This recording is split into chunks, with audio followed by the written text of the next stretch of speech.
विनोद जी, मैं महाराष्ट्र और हरियाणा झारखंड पर आऊं।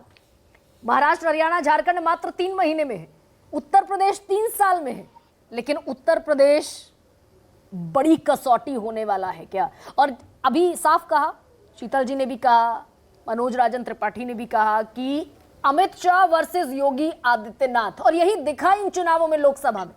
सारे टिकट सुनील बंसल और अमित शाह की रजामंदी से बांटे गए, गृह मंत्री की रजामंदी से। तो 27 में चेहरा हटेगा, यही रहेगा? एक उत्तर प्रदेश को लेकर सवाल आया जहन। देखिए, उत्तर प्रदेश में मैं बात करूंगा, लेकिन उसके पहले 1-2 लाइनें मैं बिहार पर बोलूंगा। इस पूरे चुनाव में, उपचुनाव में, बहस में बिहार पे हमने बात नहीं की। जो रुपौली से जो है चुनाव हुआ, मैं आती इस सवाल पर था मेरे जहन में। हाँ, लेकिन वो जरूरी इसलिए है कि वहां एक निर्दलीय ने जीत दर्ज की है और अच्छे खासे वोटों से जीत दर्ज की है, और आरजेडी, राजद और जेडीयू दोनों हार गए वहां चुनाव। तो ये संकेत क्या है? ये भी एक कोई संकेत है बिहार को लेकर के। मुझे लगता है इसको भी डिकोड करना चाहिए। दोनों को खारिज कर दिया, दोनों को क्योंकि वहां बीमा भारती जो लोकसभा का हारी, उन्हीं को आरजेडी ने टिकट दे दिया, फिर दांव लगा दिया, और ये जानते हुए कि पप्पू यादव उनके बिल्कुल खिलाफ हैं। तो कुल मिलाकर के जो राजनीतिक दलों की एक दादागिरी है, जिसको कहते हैं ना कि नहीं हम तो थोप देंगे आपके ऊपर उम्मीदवार, तो मतदाता उस आरोपित उम्मीदवार को स्वीकार करने के लिए तैयार नहीं है। ये एक संकेत पूरे उपचुनाव का है। भाई बीजेपी ने भी वही आरोपित थोप दिए बाहर से आए हुए, वो चाहे करतार सिंह भड़ाना हो और चाहे वो निर्दलीय हो, वहां पर जो दल बदल वाले हों। तो आरोपित उम्मीदवार जो है, उनको जो है, आरोपित मतलब थोपे हुए, उनको जनता स्वीकार करने के लिए तैयार नहीं है। एक तो संदेश ये है उपचुनाव का। मैं उत्तर प्रदेश पर आता हूँ।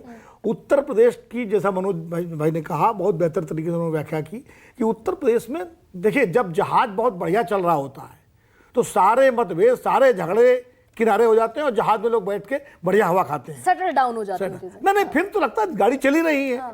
और जब जहाज हिलने और डगमगाने लगता है तो सब अपने अपना जो है लेकर सामने आ जाते हैं कि उन्होंने ये किया, उन्होंने मेरे साथ, जो आज लखनऊ में होगा जो कार्य समिति की बैठक में। तो पहली बड़ी मीटिंग है ये लोकसभा चुनाव में, 3000 लोग जुट रहे हैं। और 2 अभी जो 10 उपचुनाव होने हैं उनके पहले भी मीटिंग है, और वो उपचुनाव एक तरह से उत्तर प्रदेश के, मतलब मैं बड़ी बात तो नहीं है, लेकिन वो भी एक संकेत देंगे उनके नतीजे उत्तर प्रदेश को लेकर के। और ये बिल्कुल जाहिर कर देगा कि उत्तर प्रदेश का मूड क्या है, उत्तर प्रदेश का। लेकिन एक बात मुझे नहीं समझ में आती, बार बार हम सब लोग ये कहते हैं साहब वहां उम्मीदवार ठीक नहीं था, वहां आपसी झगड़े थे। ये भाई बनारस में तो सब कुछ ठीक था, सबसे बेहतर उम्मीदवार मोदी जी, सबसे बेहतर पार्टी का संगठन, सामने अजय राय जैसा 2 बार का लगातार हारा हुआ उम्मीदवार, स्थानीय कार्यकर्ता कांग्रेस का जिसका कोई हो, और सब कुछ वहां तो कोई झगड़ा भी नहीं था कि भाई गुटबाजी हो, वहां कोई टांग खींच रहा हो।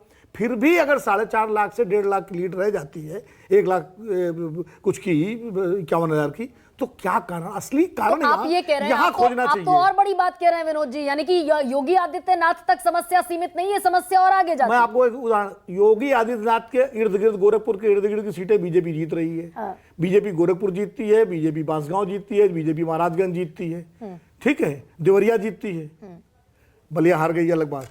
बनारस की इर्द गिर्द सीटें बीजेपी हार रही है, चंदौली हार गई, मिर्जापुर हार गई, फूलपुर हार गई, मतलब वो उधर की सीटें जो है।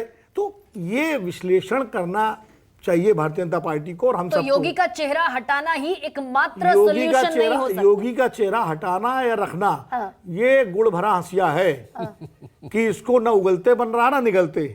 योगी को अगर आप हटाते हैं तो योगी का जो अपना एक पूरा एक फॉलोइंग है, देखिए उत्तर प्रदेश में योगी आदित्यनाथ की अपनी उनका एक समर्थक वर्ग है, वो खाली ठाकुर ही नहीं है, एक उससे इतर भी सवर्ण जातियों में और दूसरी जातियों में योगी का एक है, इससे इनकार नहीं किया जा सकता।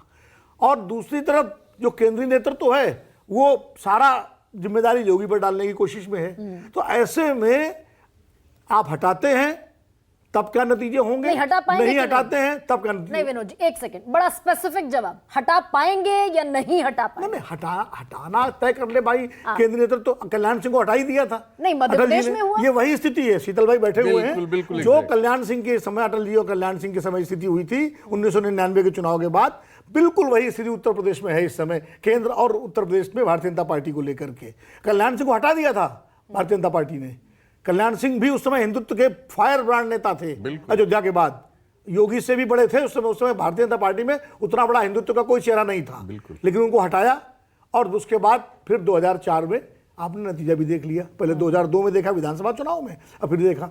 तो योगी की स्थिति वही हो गई है कि हटाएं या ना हटाएं। ना हटाएं। और मुझे अब कल्याण सिंह हालांकि याद आ गए, खैर लेकिन उस पर नहीं जाते हैं। शीतल जी ये बताइए, 3 राज्य हैं अब सामने लोकसभा के बाद, और तीनों क्वेश्चन ऑफ प्रेस्टीज है, तीनों साख का सवाल है। महाराष्ट्र में एनडीए की सरकार, हरियाणा में बीजेपी की सरकार, और झारखंड इकलौता एक ऐसा स्टेट है जहां पर इंडिया ब्लॉक की सरकार मानी जा सकती। तीनों जगह कितनी बड़ी चुनौती है। हेमंत सोरेन का वापस लौटाना, मैं झारखंड से ही शुरू करती हूं। हेमंत सोरेन का वापस लौटाना, लोकसभा चुनाव में सारी एसटी की जितनी सीटें थी, पांचों की पांचों सीटें बीजेपी का हार जाना, ये झारखंड का क्या संकेत है? देखिए, इन सभी जगह पर एक ही संकेत है। महाराष्ट्र में तो कोई चांस नहीं है एनडीए को, हरियाणा में और महाराष्ट्र में कोई चांस नहीं। Definitely not. हरियाणा में और झारखंड में उनके प्रयास पर निर्भर करेगा, लेकिन माहौल उनके विरुद्ध है सब जगह। झारखंड की कुछ परिस्थितियां ऐसी हैं कि वहाँ अर्बन और आदिवासी डिवाइड है।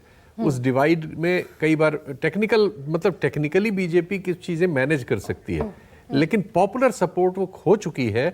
उसकी वजह जो आधारभूत कारण है उसमें वो मुझे नहीं लगता कि इस चुनाव के आते आते कोई मूलभूत पर फर्क करने वाली पिछले चुनाव में शीतल जी जेएमएम और बीजेपी की सीटों में बहुत ज्यादा फासला नहीं था। बिल्कुल आप सही कह रही हैं, और यही चीज क्लोज फाइट की ओर ले जा रही है। मैं ये कह रहा हूं कि महाराष्ट्र में क्लोज फाइट नहीं है, वहां क्लियर है, यहां फाइट होगी इन दोनों राज्यों में। ये मेरा आकलन है अभी तक की परिस्थिति के अनुसार। महाराष्ट्र में नहीं, हरियाणा और झारखंड में हरियाणा में भी स्टिल आप देख रहे हैं बीजेपी इज इन फाइट। नहीं, बीजेपी प्रबंधन में और कई और कारणों से, और वहाँ का एक स्थानीय कारक है कि वहाँ की जो किसान जाति है, जो वो एक बहुत महत्वपूर्ण जाति है, उसमें एक और ध्रुवीकृत है मामला।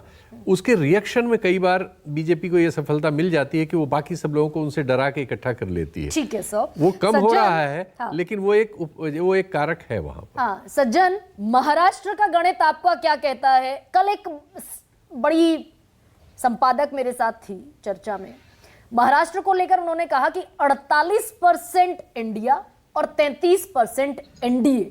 चुनौती वाकई लोकसभा के जैसी है क्या? लोकसभा में तो नजर नहीं आ रहा था, लोग भरोसा करने को भी तैयार नहीं थे कि मात्र 9 पर रह जाएगी भारतीय जनता पार्टी। 41 पर एनडीए है, मात्र 17 पर रह जाएगा। Nobody was believing that. क्या विधानसभा का गणित है? नहीं गर्मा जी, लोकसभा में महाराष्ट्र को लेके हमने भी बिल्कुल कई बार कई चैनलों पे कहा था कि एक ही चैनल सीएनबीसी की 10 सीट से ज्यादा बीजेपी नहीं लाएगी, वो क्लियर था। लेकिन अभी मैं पुणे में हूँ, महाराष्ट्र में हूँ। देखिए, महाराष्ट्र को लेके अभी मैं थोड़ा अलग सोच रख रहा हूँ। कारण ये है कि ये जो राज्य है ना, ये गुरिल्ला वॉर वाला राज्य है यहाँ पे, और निश्चित तौर पे परसेप्शन में अभी महाविकास आघाड़ी इंडिया अलायंस जो है वो आगे है और बीजेपी और एनडीए पीछे है। लेकिन जो लोकसभा में एक बहुत बड़ा फैक्टर था, उसमें जो तोड़फोड़ हुई थी शिवसेना के साथ आपने किया कि भाई उद्धव ठाकरे ने आपके साथ बिट्रे किया तो आपने कर लिया, लेकिन शरद पवार को जब आपने उनकी पार्टी तोड़ा और उसमें भी अजीत पवार को जब आप लेके आए तो जनता बिल्कुल भड़क गई। उसके अलावा एक मराठा जो कम्युनिटी है उनकी यूनाइटेड ये रहा और तमाम चीजें रही। विधानसभा चुनाव में देखिए, मराठा कम्युनिटी जो यहाँ पे लगभग 28 से 30% का वो पुल फैक्टर है, वो इनकी यूनिटी जो है बिल्कुल डिवाइडेड रहेगी। वो संभव ही नहीं है कि वो एक तबके के वो हर जगह बटे रहेंगे। दूसरी बात देख लीजिए कि फडणवीस अभी एक बैगेज है। पार्टी क्या फडणवीस को फिर आगे रखेगी, उनको चेहरा बनाएगी, क्योंकि उनको माना जा रहा है कि वो सेंटर के हिटमैन है। लेकिन कल के एमएलसी चुनाव के बाद सज्जन, क्या ये बदलती दिखेंगी क्या स्थितियां? फिर देखिए, वो managerial they succeed to keep their MLAs intact. देखिए, यूपी में योगी हो या यहाँ पे महाराष्ट्र में गडकरी, ये लोग लीडर हैं और जो विरोध में जो लोग हैं ना वो डीलर हैं, और पब्लिक जो है उनको जवाब देगी। सीधी सी बात है, बीजेपी के पास विकल्प ही नहीं है कि आप लीडर के फेस को आगे करें। ये मैनेज करके जो पॉलिटिक्स चलती है ना, इधर का वोट उधर क्रॉस वोटिंग करवाना, इसका खामियाजा भुगतना पड़ेगा। लेकिन महाराष्ट्र में अभी जो मध्य प्रदेश की लाडली बहना योजना का ये सब कुछ चल रहा है, तो मैं कह रहा हूँ कि अभी भी ओपन एंडेड है। हरियाणा मुझे मुश्किल लग रहा है बीजेपी। तो हरियाणा पे मैं राहुल जी से पूछ लेती हूँ। राहुल जी, हरियाणा बड़ा खिलाड़ियों को लेकर गुस्सा और सारी चीजें, और एंटी इनकम्बेंसी भी है 10 साल की, क्या कहता है हरियाणा का गणित? हरियाणा में बीजेपी को काफी मेहनत करनी पड़ेगी अपनी जमीन बचाने के लिए। हाँ। हवा उसके खिलाफ चल रही है। एक तरह से कांग्रेस का रिवाइवल होता दिख रहा है वहां पर। अभी कांग्रेस के साथ आपसी जो उसकी अंदरूनी समस्याएं वहां पर हैं, खींचतान बहुत है। अभी किरण चौधरी और श्रुति चौधरी वो छोड़ के चली गई, तो एक बड़ा झटका लगा है कांग्रेस को। अब ये कांग्रेस को तय करना है कि वो अपनी आंतरिक एकता बचाए रख पाती है कि नहीं। और एक बड़ा यह सवाल वहां पे ये होगा कि क्या इस बार भी वो हुड्डा को, भूपेंद्र सिंह हुड्डा को हाथ आगे रखकर चुनाव लड़ेगी, उन्हीं को सेनापति सर, खबर बनाएगी। ये भी है कि राहुल गांधी पहुंचे थे हरियाणा लोकसभा चुनावों के नतीजों के बाद और सारे धड़ों को बैठा लिया और सारे धड़ों को बैठाकर पूछा कि आपस में लड़ना है या विरोधी से लड़ना है। तो सबने हामी भरी कि सब मिलकर लड़ेंगे और हुड्डा साहब के चेहरे पर चुनाव हरियाणा का लड़ा जाएगा, इस पर सब एक सहमत दिखे। हालांकि ऑफ द रिकॉर्ड बातचीत है, मैं नहीं जानती है कितना पुख्ता है, खैर। लेकिन कुल मिलाकर 10 अभी सीटें उपचुनाव जिन पर होना है उत्तर प्रदेश की, वो एक बड़ा पॉलिटिकल मैसेज देने वाली है। बड़ा पॉलिटिकल मैसेज 13 सीटों पर मिल चुका है और अलावा इसके 3 राज्य जो बड़ी चुनौती की तरह ठीक सामने खड़े हुए हैं। मात्र 3 महीने अभी बाकी, इंतजार जरूर करना होगा। लेकिन क्या देश का माहौल और मूड 10 साल बाद बदल रहा है? सबसे बड़ा सवाल में इतना ही, इजाजत दीजिए। सबसे बड़ा सवाल प्रेजेंट